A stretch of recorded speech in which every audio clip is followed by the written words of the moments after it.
Dying Light was a surprise hit last generation, so much so that it actually managed to secure itself a sequel, which took quite a long time to launch, hitting the next generation by the time it was ready. But that doesn't mean it was ready. There were updates and patches available pretty close to launch, and there's been a big one released just this week on the Xbox Series X and Series S specifically. Now, there has been patches also released on the PS4 and PS5 versions, but they don't offer this new mode and enhancements that are now available. Now, I covered the game in depth over on the IGN channel, so go and check that review out. But essentially, what I said then is coming true now, which is the game was not quite ready for launch, or at least there were definitely areas in terms of performance and output, specifically around the Series X and the PS5. And also the fact that the Series S lost out quite a bit on their options because it didn't have any. It literally was a flat 1080p, 30 FPS, and felt very last generation, even when it runs on a higher resolution on the Xbox One X. But some of that has been remedied with this latest patch. So what does it offer? Well, in terms of the Series S, it now adds an option in the menu, just like you saw on the PS5 and Series X before, which means you now don't get just quality, which is the default was before. You now get the performance mode, which means 60 FPS is your reward, which is great, and it does boost the performance significantly, but it comes at some costs, which I'll cover in this analysis. And on the Series X, you get an additional mode now called Balanced, which sits somewhere in between performance and resolution, and surprisingly, it's that balanced level. It still offers 60 FPS, but it pushes the resolution up above 1080p. So what are those resolutions, what's the performance like, and what are the sacrifices to get there? Well, let's talk about the Series S first. So it used to have the quality mode, which was the default, and that ran at 1920 by 1080, and that's exactly the same here at 30 FPS.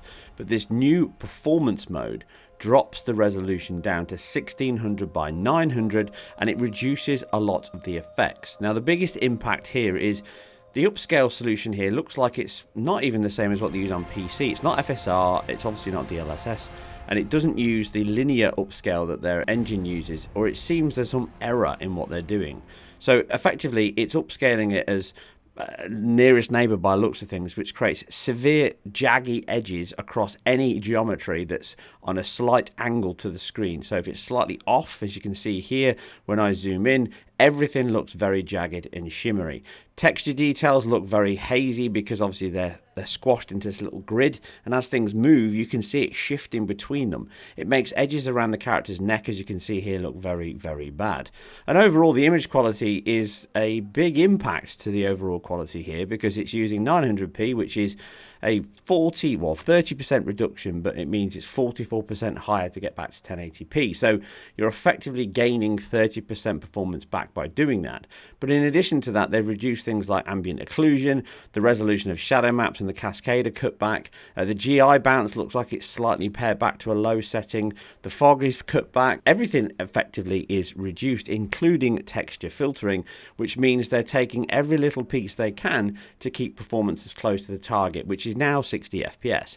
Now, that obviously doesn't mean it's gone from 30 to 60 because it probably ran somewhere in the 40s anyway at 30 FPS at 1080p on the hardware. Probably, high 30s, low 40s. So they need to gain around 50% performance back, and these sacrifices have given them that.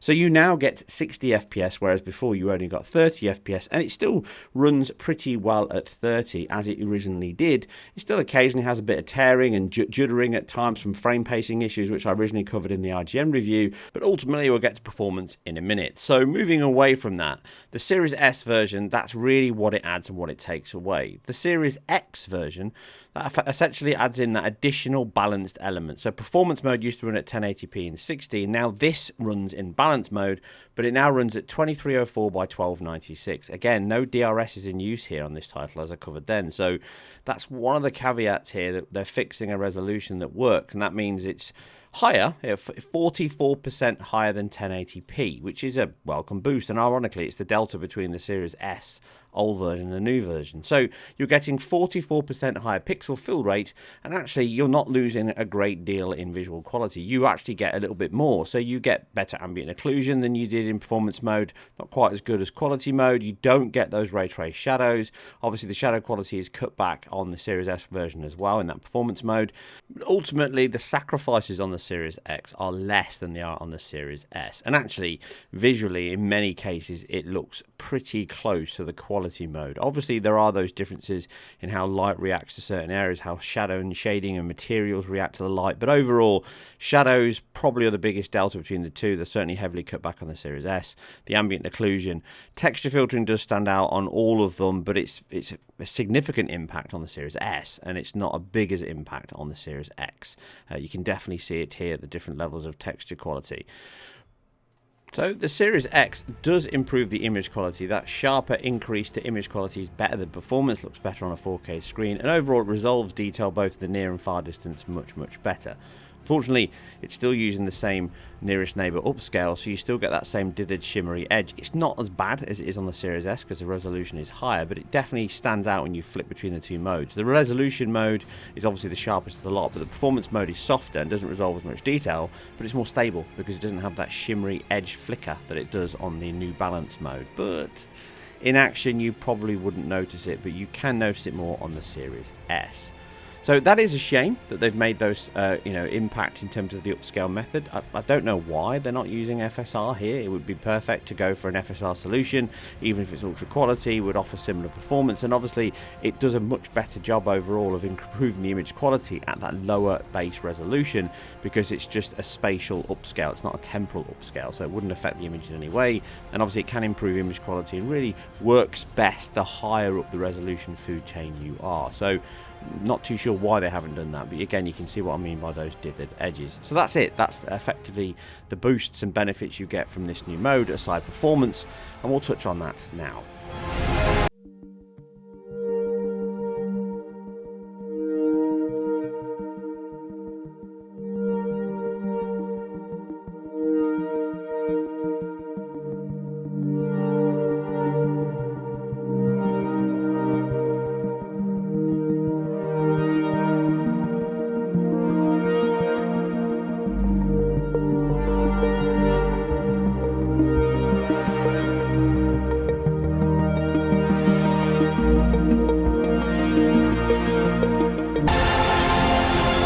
So the old quality mode, which is now called quality, but it's the same mode, effectively ran at 30 FPS on the Series S, and it did a pretty decent job. It can tear a little bit across the screen, and it can judder and have some frame pacing issues occasionally, but in general play, it holds pretty close to 30 FPS to never be of a great issue. And overall, it's still a pretty good performing title at 30 FPS, even if it is only 1080p.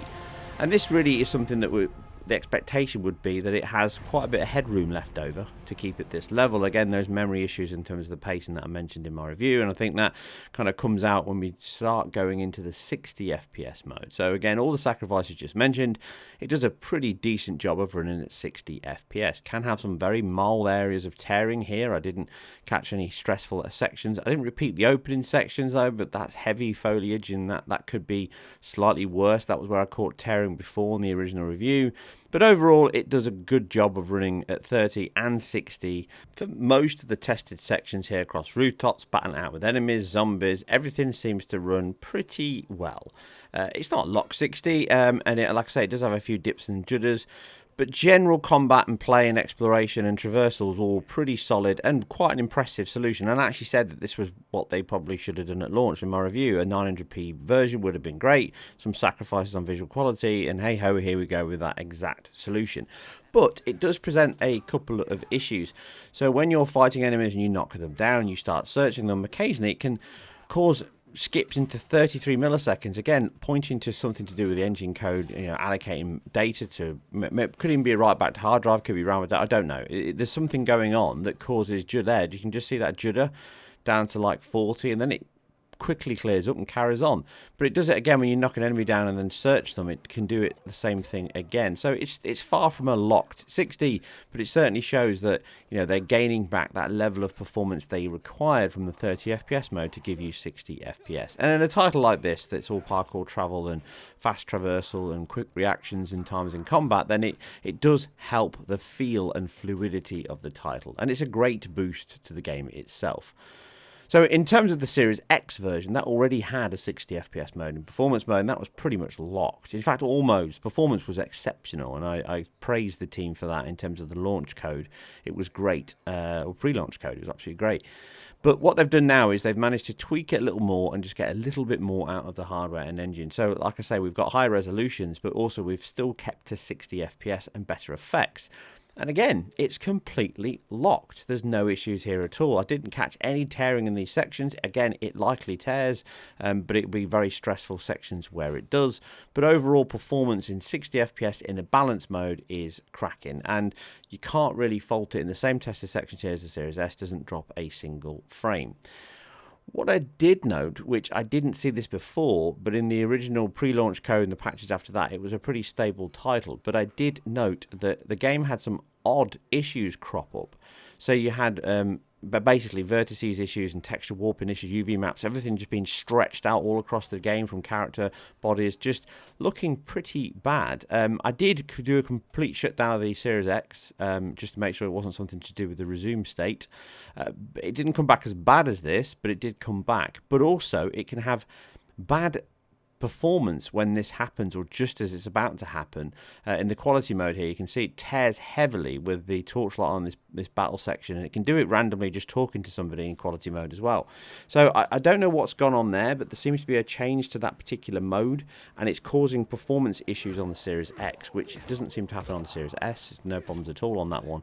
But here you're getting these weird, you know, visual artifacts all over the place from the vertices being stretched from characters and everywhere else, and then you can get performance dips, which pretty bad, you know, low 20s, and then if you restart or change the mode, it goes away and it's perfectly fine. So just be aware of that in terms of this update. It might be something that the team need to come back and repatch again. It might be something they've introduced. It might even be something that was there before and I just didn't spot it from all my playtests already. But if you have noticed this, don't worry. It's probably something that they've introduced and they'll have to patch it out quickly, because it doesn't happen all the time. But when it does happen, you have to quit the game and load it back up again, and then it's perfectly fine. Outside of this, quality mode runs beautiful. It's fully locked 30. Again, might be a few jitters and dips somewhere in the title. Can't test everything, but general play, it works fine. But again, this issue did crop up, so just be aware of that.